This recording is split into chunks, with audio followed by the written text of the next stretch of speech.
y, como decía, el primer representante del país eh, más fuerte, más económica y militarmente fuerte del mundo, ese presidente decía que es una gripecita. Realmente es el primer país en el mundo de liderar las encuestas necrológicas de frente al coronavirus.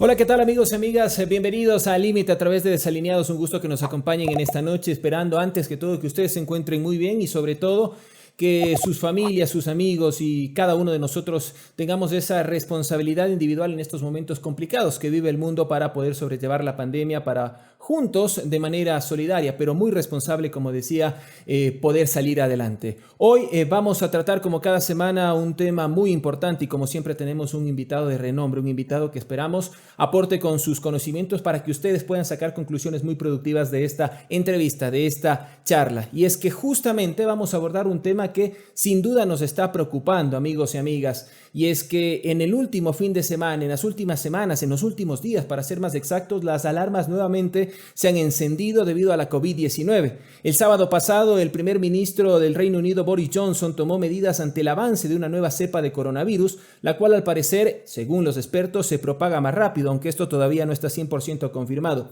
De acuerdo a las autoridades de salud, la nueva mutación estaba demostrando ser hasta un 70% más transmisible. Ayer, el presidente Lenín Moreno anunció nuevas restricciones para Ecuador. Entre ellas, el estado de excepción por 30 días, toque de queda y ley seca por 15 días, de 10 de la noche a 4 de la mañana. Además de la restricción vehicular, los centros comerciales podrán abrir de 8 de la mañana a 8 de la noche y no podrán superar el 50% de su aforo. Según las cifras del Ministerio de Salud, con corte al 21 de diciembre se registran 206.329 personas infectadas y 13.949 muertes, de las cuales 9.400 son casos confirmados de COVID-19 y 4.549 son probables. Para abordar esta temática y sobre todo para tomar conciencia de la situación que nosotros estamos viviendo, para mí es un placer y un honor darle la bienvenida en esta noche al doctor Gustavo Vega, el rector de la Universidad Internacional del Ecuador, médico, psiquiatra, antropólogo, historiador, ha escrito más de una veintena de libros y queremos consultarle, doctor, ¿qué significa que se haya desarrollado una nueva cepa del COVID-19 desde su expertise, desde su experiencia, desde sus conocimientos?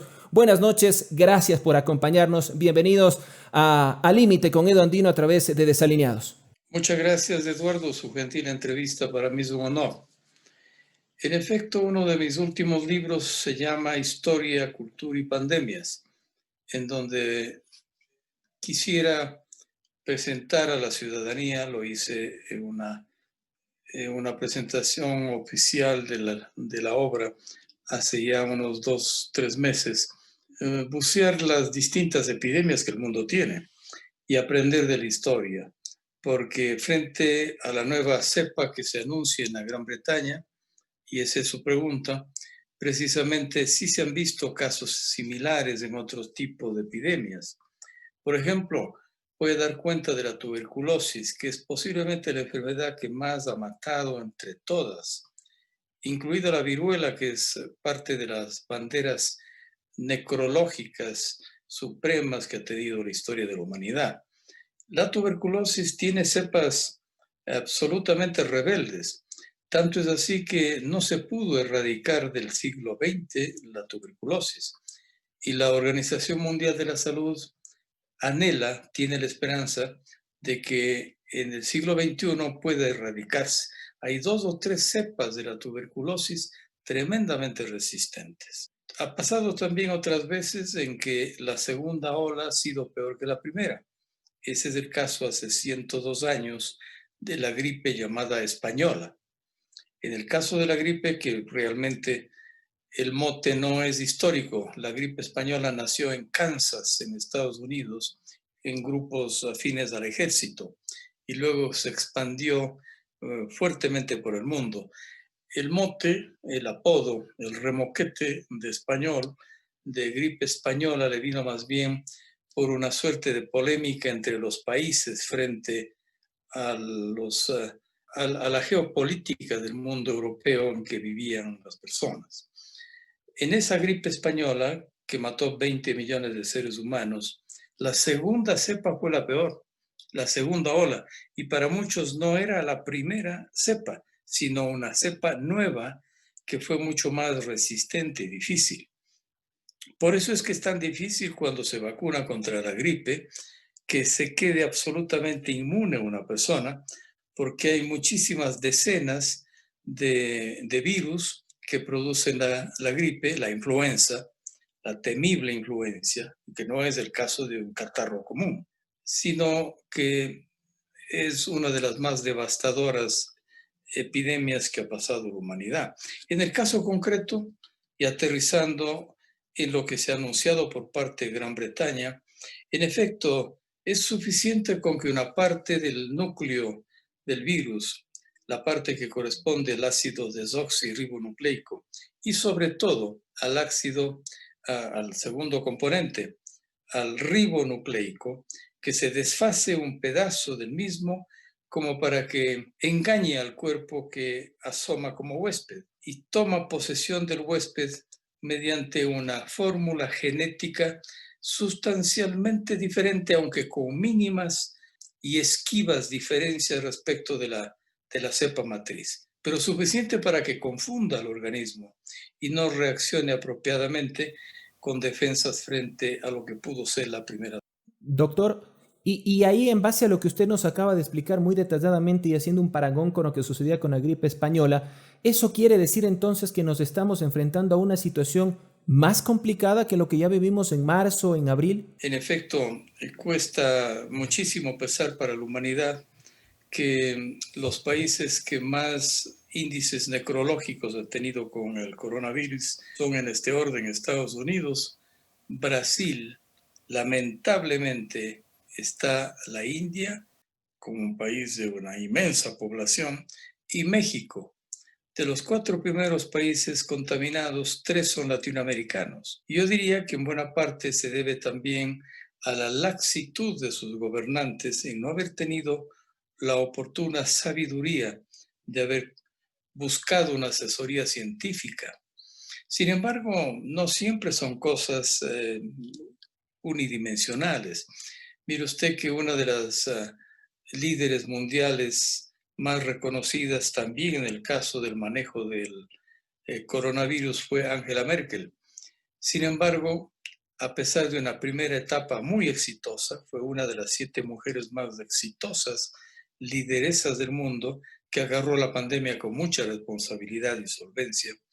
Ahora está pasando un momento muy crítico porque el índice de contagio se ha disparado y precisamente tanto Alemania, Francia como España, como Bélgica, son países especialmente proclives a un aumento del contagio en tiempos navideños y de Año Nuevo.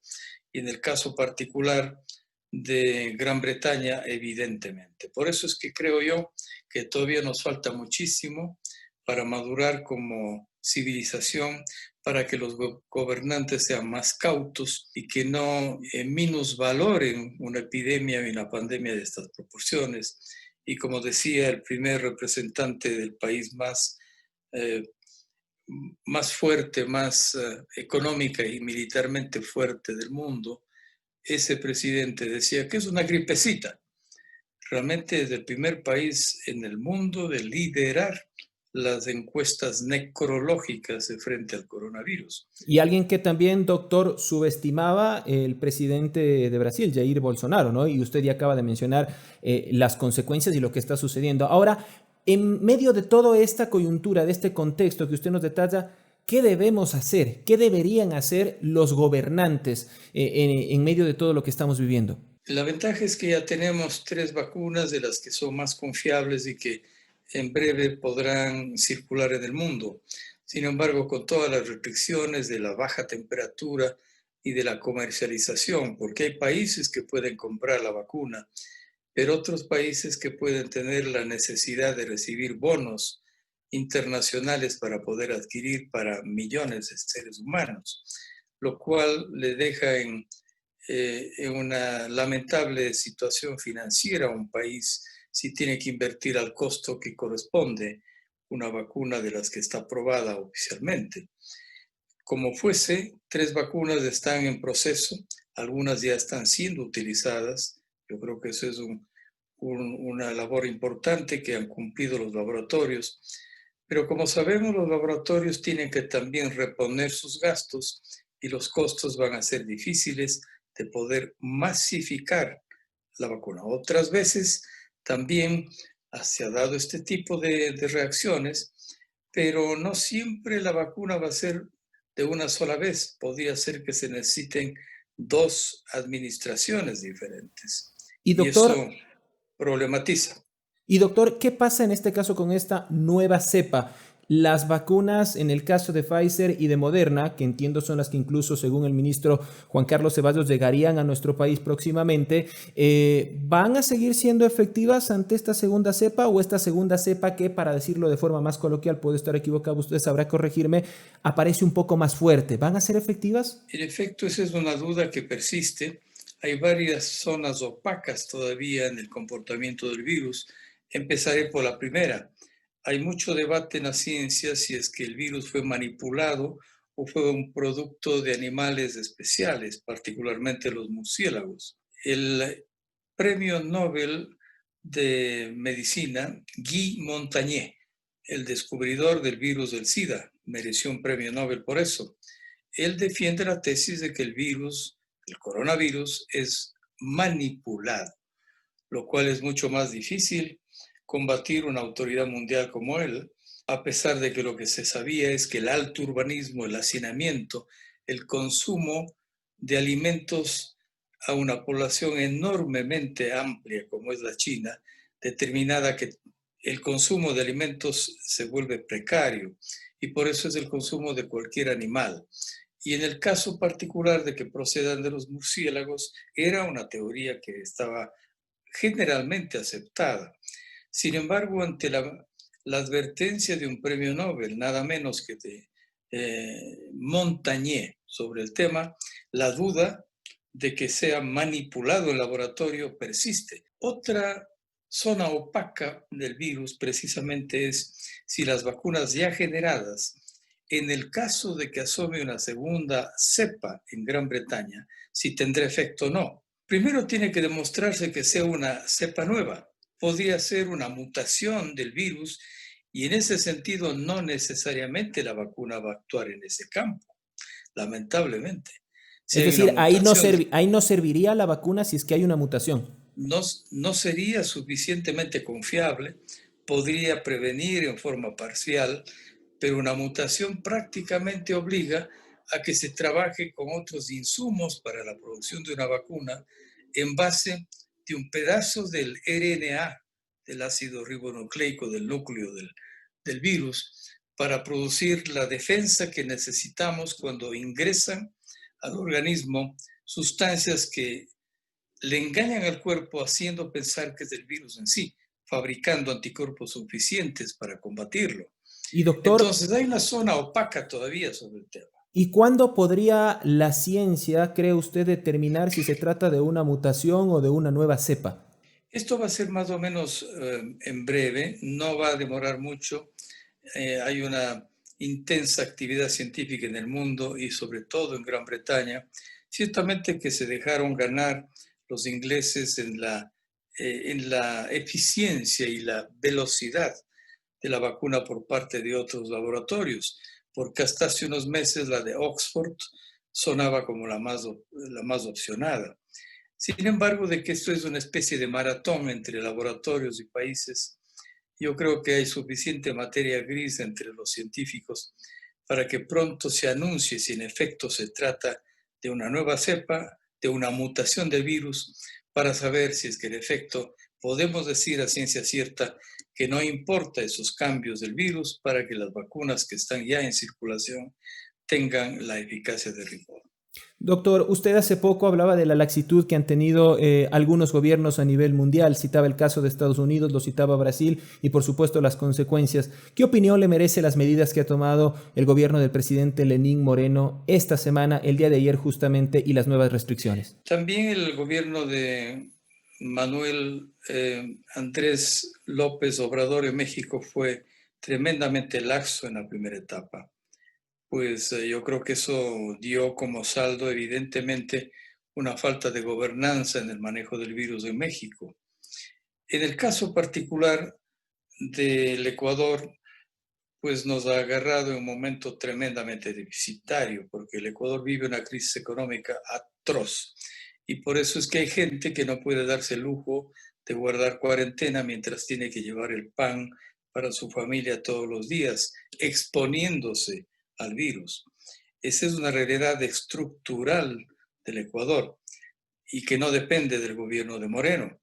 Sí creo, sin embargo, que a pesar de la crisis económica fenomenal que vive el Ecuador, mire que Chile tiene una inversión en la superación del virus en el monto del 8.5 del PIB. La Unión Europea ha puesto 7.500 millones de euros para superar el virus. Todavía no los desembolsan porque hay dos países de extrema derecha, Hungría y Polonia, que han ejercido el papel de veto para que sus dineros se canalicen, sabiendo que ellos reciben más que dan en la Unión Europea. Pero bien, los montos son enormes en otros países. Nosotros no tenemos bajo del colchón nada, ni colchón tenemos. Entonces, la situación es muy delicada en el Ecuador. Yo creo que aquellas personas que necesiten trabajar, por más de que hayan restricciones, tendrán que hacerlo por supervivencia diaria.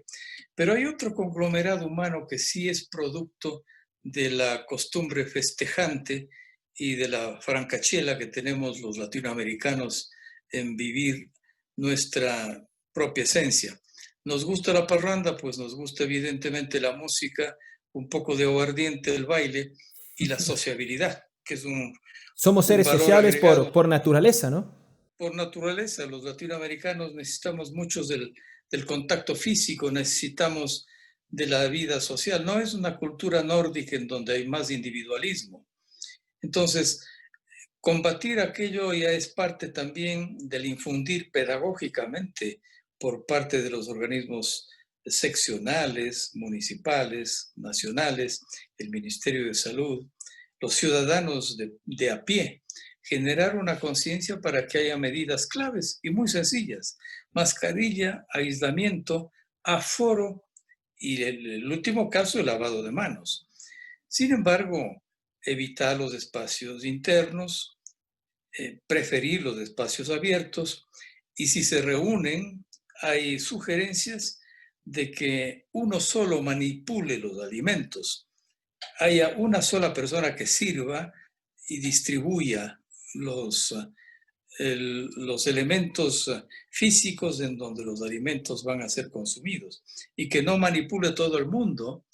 O sea, hay una serie de recomendaciones técnicas que sí creo que puede ser objeto de la pedagogía que necesitamos los ecuatorianos, que nos gusta mucho la parranda, poder reducir un poco nuestro ánimo festejante y fiestero durante estas Y ya festividades de voy a ir Navidad. justamente a ese tema para que un poco usted nos pueda dar recomendaciones para la ciudadanía en las vísperas de estas fiestas de Navidad y de fin de año. Pero antes, doctor, ¿cree usted que si la situación tal como está este momento y llegara a agravarse, existiría la posibilidad de que volvamos a un confinamiento como el de marzo, como el de abril?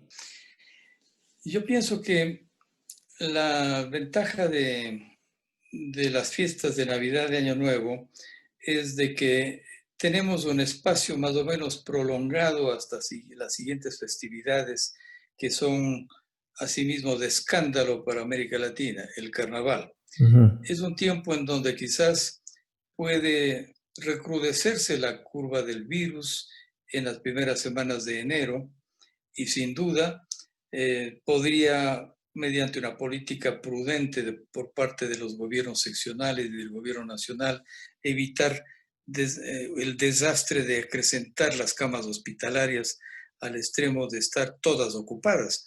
La primera provincia contaminada es Galápagos. Mire, la segunda es el Azuay. Entonces, las cosas son complicadas este momento, antes de las fiestas. Y claro, no da abasto los hospitales, las intubaciones, la necesidad de someterle a un trauma durísimo a un paciente, a un estado de inconsciencia para poder intubarle y de luchar por su vida mediante medidas realmente heroicas, es un tema muy doloroso. Por eso es que creemos que todavía no podemos bajar la guardia. Por más vacunas que existan, las vacunas van a ser muy útiles y de hecho la velocidad de poder administrarlo, primero al personal de salud, segundo a las personas vulnerables y tercero al personal en general. Yo creo que esa es una medida que va a ayudar mucho a que baje la intensidad de los contagios, pero todo dependerá de nuestra madurez colectiva. Y doctor, allá que usted toca otra vez el tema de las vacunas, algo que la gente muchas veces quizás desde mi ignorancia, porque no soy un experto, pero lo entiendo así, malinterpreta, es que piensa que se descubrieron las vacunas, llegan las vacunas al país y repentinamente el virus se va a esfumar. Pero esto entiendo que no es así. Va a demandar un proceso. ¿Cuánto tiempo tendría que pasar, cree usted, para que ya podamos estar un poco tranquilos y decir, le vencimos al virus? Mucho tiempo. Mire usted que las epidemias de la historia nos enseñan. La epidemia del cólera, por ejemplo, duró 7 años y es una de las enfermedades más fatales, que empezó cuando erupcionó el volcán Krakatoa y que provocó sequías en el mundo, cambios climáticos y a su vez hambruna. Fue el desencadenante geológico que produjo finalmente la propagación del cólera, el vibrión cólera, el agente causal. Entonces, hay epidemias que no terminan nunca, como por ejemplo la tuberculosis, va y vuelve, se vuelve endémica y vuelve a aparecer. ¿Y eso podría pasar con esta? Esperamos que no, porque este es un tipo de virus tremendamente agresivo, pero esperamos que sea perecible. No es el caso de aquellas enfermedades en donde las bacterias, sobre todo, han sido muchísimo más las productoras de enfermedades catastróficas. Una de las que también dio mucha guerra en un tiempo pasado fue la lepra. Y justamente fue la lepra la que produjo el nacimiento del término cuarentena en Venecia. La lepra ha sido también una enfermedad larvada, sostenida, que arranca de pronto, sube y se vuelve hibernante. En el caso particular del coronavirus vale la pena mencionar que es la segunda forma del SARS. Este se llama SARS-2 porque ya se vino un SARS-1. Y a veces no ha habido opción de crear vacunas. Por ejemplo, la vacuna del SIDA nunca hubo, por más de que apareció hace muchísimos decenios. Nunca hubo una vacuna parecida. Tratamiento sí, pero prevención no. Para el ébola, recién hace unas pocas, entre semanas y meses, apareció una primera vacuna. Ventajosamente, en el caso del ébola, fue muy circunscrito, una parte muy, muy concreta del África Occidental y no tuvo trascendencia en el resto del mundo. Pero nunca hubo, durante muchos años, vacuna para el ébola. Así es que creo yo que todavía tenemos para largo medidas de restricción, no podemos bajar la guardia. Se trata de una enfermedad catastrófica y que depende muchísimo no solamente de la capacidad científica de los laboratorios de superarla, sino de nuestra disciplina, que a veces tiene que ser espartana, porque de lo contrario realmente haríamos un plato fácil para lo peor que puede ocurrir en una epidemia. Doctor, usted, una de sus especialidades, de sus múltiples especialidades, es la psiquiatría. ¿Con qué tipo de sociedad nos vamos a encontrar luego de que toda esta pesadilla, entre comillas, pase, si llega a pasar? En efecto, hay mucho estrago en la salud mental ya en este tiempo: depresión, ansiedad, aislamiento, agresividad, maltrato hogareño, maltrato doméstico. Según la OMS, ha subido en un 600% el maltrato dentro de los hogares. Esos son pautas que nos revelan espacios difíciles en la salud mental, Eduardo.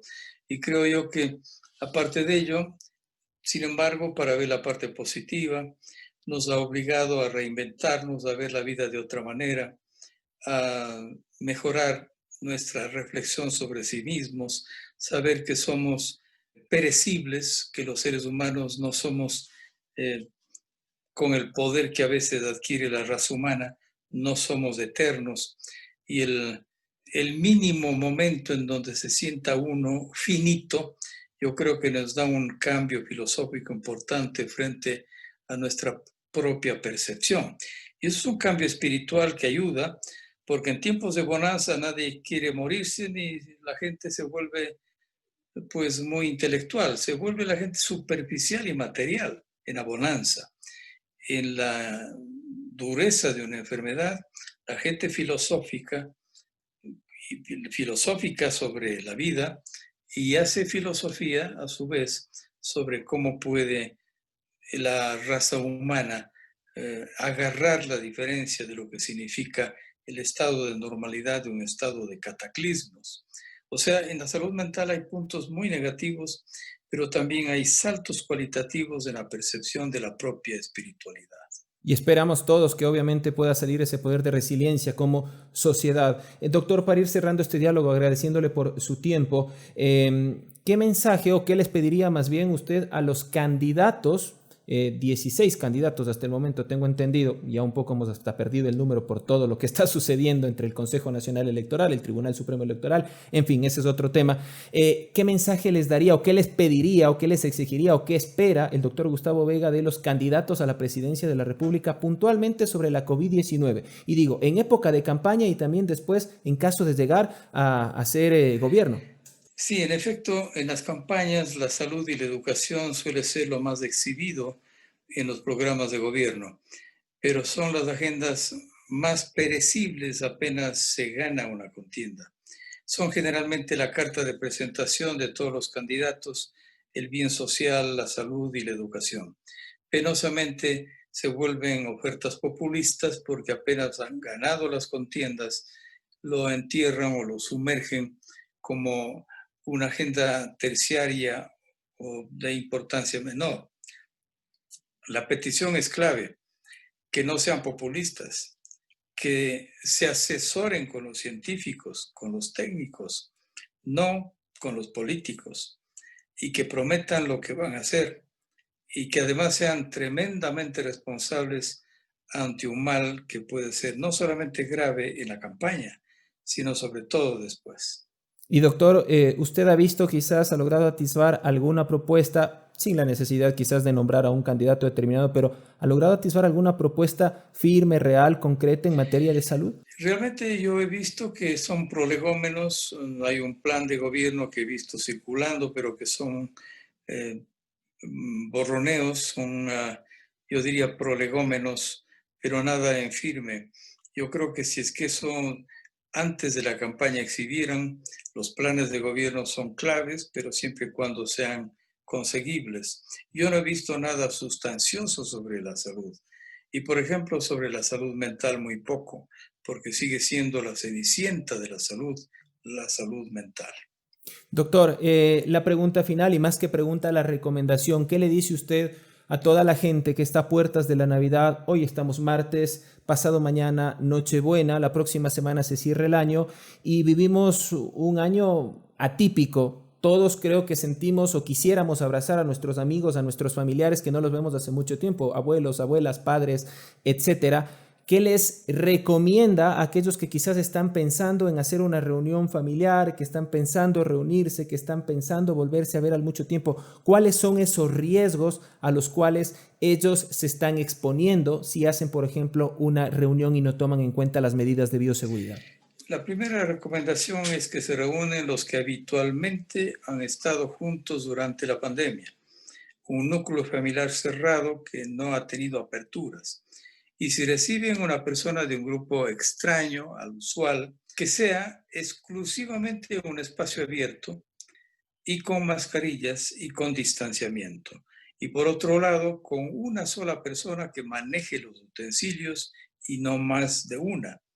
Por otro lado, que sean mucho más afectuosos con los abuelos. En otras palabras, que para ser afectuosos con los abuelos hay que separarse físicamente de ellos. El verdadero afecto es no acercarse, porque son las personas más sensibles.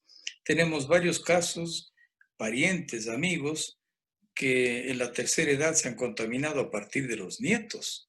Entonces, la mejor forma de amarles a los abuelos, también a los padres, es manifestar un afecto mímico y no precisamente táctil. Escrito también, porque se les puede escribir, pero no físico, psicológico, emocional, mímico, por escrito. Se dicen cosas bellas por escrito. No necesitamos exponernos entre la piel con la piel para arriesgar un grave problema que puede ocurrir en los senos familiares mediante un proceso irresponsable de comunicación entre seres humanos.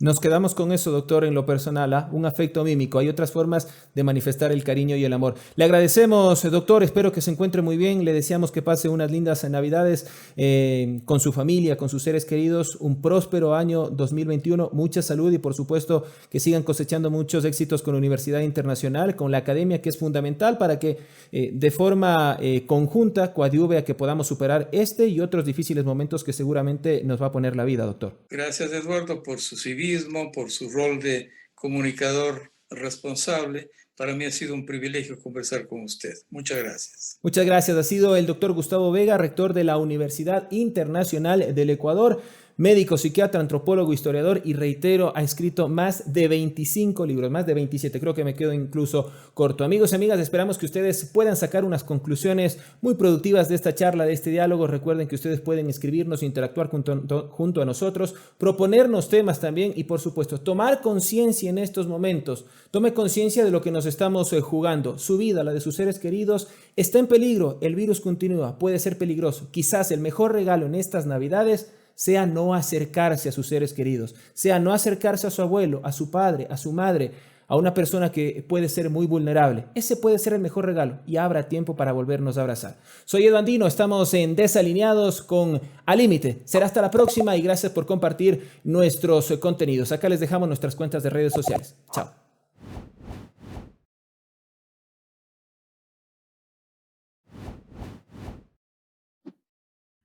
Hola, si te gustó este video te invitamos a que nos sigas en nuestras cuentas de Twitter, Facebook, Instagram y YouTube. Somos Desalineados, Comunicación Total y queremos que tú participes.